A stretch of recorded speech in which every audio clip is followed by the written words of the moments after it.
تبغي تعرف كيف يسوون المخلط؟ تعال وياي.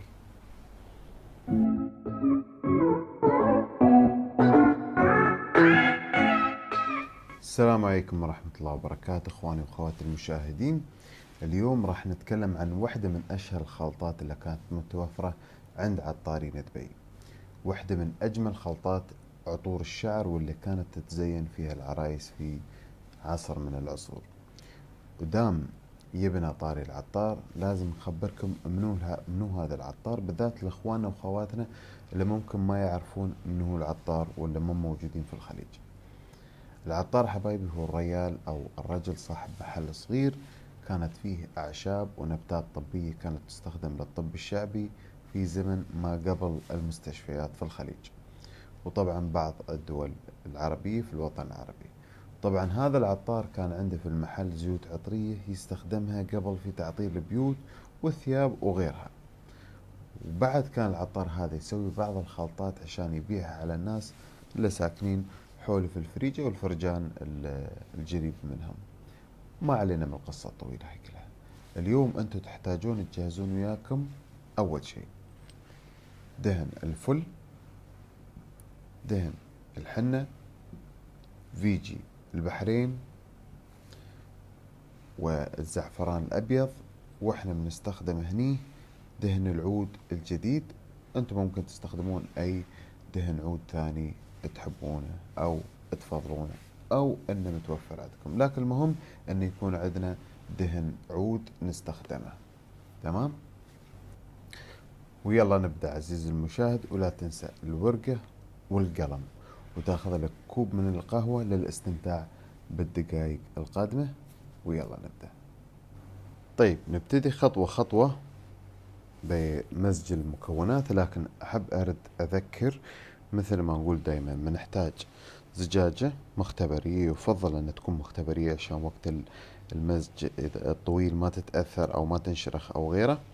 وأيضا محتاجين ميزان يكون حساسيته ممتازة، يفضل أن يكون 0.01 ولا 0.1 أقل شيء.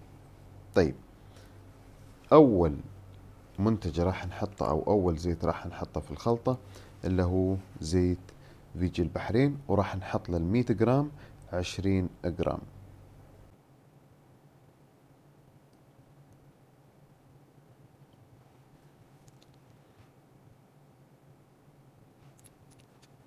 طيب احنا ليش نفضل الميزان اللي هو يكون 0.1 او 0.01؟ لان مرات تكون الخلطات فيها مثلا 10.5 10.7.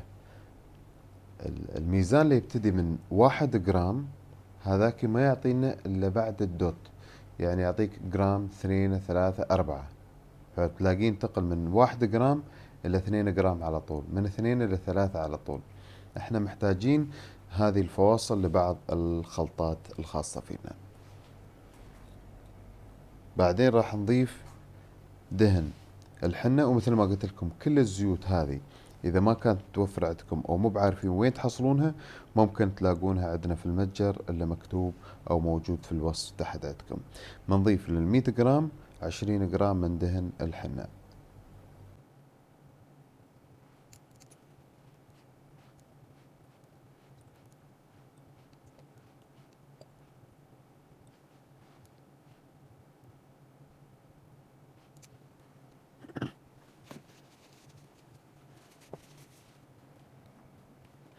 ومن بعد الحنة ممكن نضيف الفل، وأيضا من الفل راح نضيف 20 جرام لل100 جرام.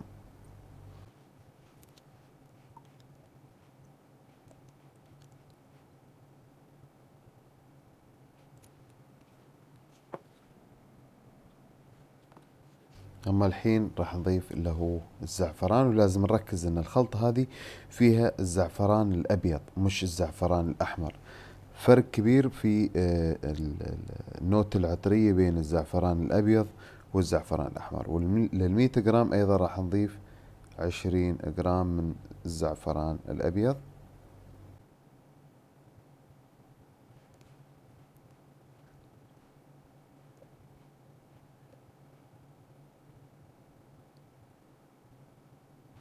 خلكم متواجدين ويانا للنهاية عشان نعرف كيف ممكن نستخدم هذه الخلطة أو الطرق الحديثة لاستخدامها اللي تختلف شوية عن الطرق القديمة.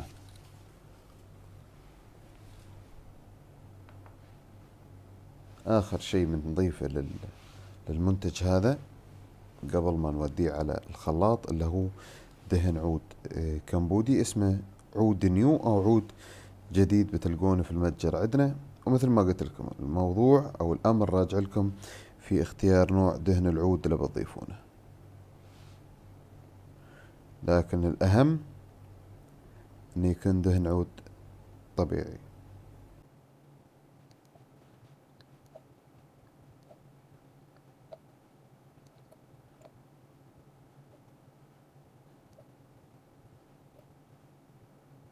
ما عليه، زودنا 0.4 جرام من دهن العود. ما عليه، دهن العود غاوي والناس تحبه. ها طبعا المغناطيس الخاص بالخلط. كانت في خلطة أو تجربة بسيطة على الخلاط.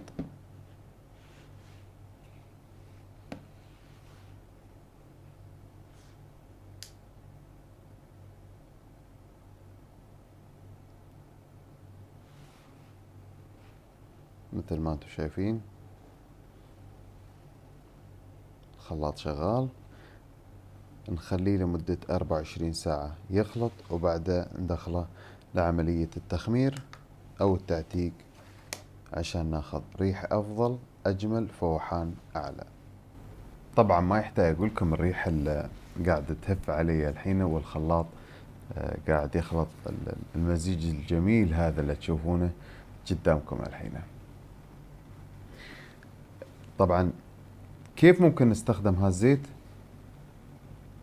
إذا بنتكلم عن الطريقة القديمة كانوا يستخدمون المرود العادي، كانوا يمشونه على مفرق الشعر فوق هني، فوق الأذن، ينحط ورا الأذن هني ويستخدمونه. هل ممكن استخدام هالزيت للريايل أيضا؟ طبعا في اختلاف بسبة وجود الزعفران فيه. يمكن بعض الشباب يحبون الزعفران ما عندهم مشكلة، لكن المصيبة في الفل نادر ما تلاقي حد من الشباب يحبه.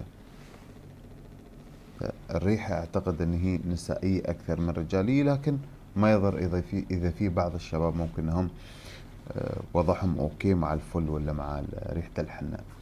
عموما ريحة الحنة مقبول شوي أكثر عن الفل للرجال، هاي من خلال معرفتي بالناس التي تشتري وتجرب عندنا. المهم هاي كانت الطريقة القديمة في استخدام اللي هو مخلط الشعر هذا. مثل ما قلنا كانوا أكثر شيء يجهزونه ويجيبونه حق العرايس كنوع من أنواع الزهب اللي موجودة. حاليا في عندنا طرق ثانية ممكن نستخدمها. ممكن نستخدمه كمرش أو عطر للشعر، يعني ممكن تسوونه هذا عطر للشعر حق العرايس. بعد ممكن نستخدمه كزيت للشعر والجسم باستخدام مادة مخففة منها طبعا الزيوت الناقلة، أو إذا حابين مادة طبيعية مصنعة وجاهزة حقكم أنتو وآمنة على الجسم والشعر، ففي عندنا مادة اسمها الBRF. طبعا الBRF هذه آمنة 100% على الجسم، على البشرة، صالحة للاستخدام البشري أهم شيء. زين، فممكنكم تستخدمونها وتخففون، مثلا تاخذون من هني تولتين وتحطونهم على 100 جرام، فتعطي ريحة المخلط هذا لكن بشكل آمن على الشعر. الزيت بشكل مباشر ما في أضرار، لكن في بعض البشرات ممكن تتحسس منه بالاستمرار أو استخدام بشكل كبير، وهذا طبعا نادر أن يحصل، لكن احنا بعد نبغي نبتعد عن النادر هذا. أو ممكن أن البعض يكون عنده قشرة فيتضايق من الزيت، وفي بعد من الناس تقول لك أنا ما أبغي شعري يبيض بسرعة.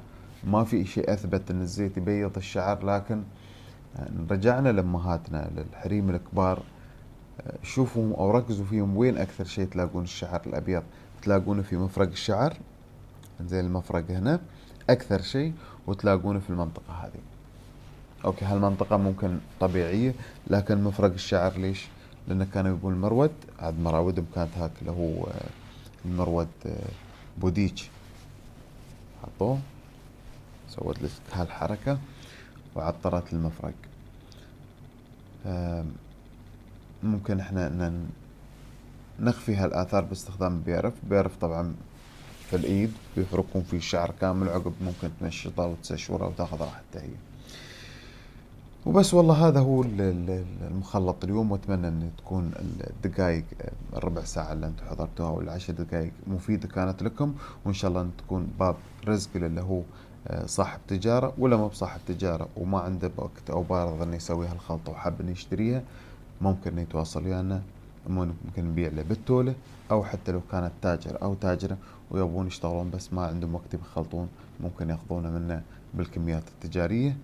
وصلى الله وبارك، وسامحونا على الإطالة، والسلام عليكم ورحمة الله وبركاته.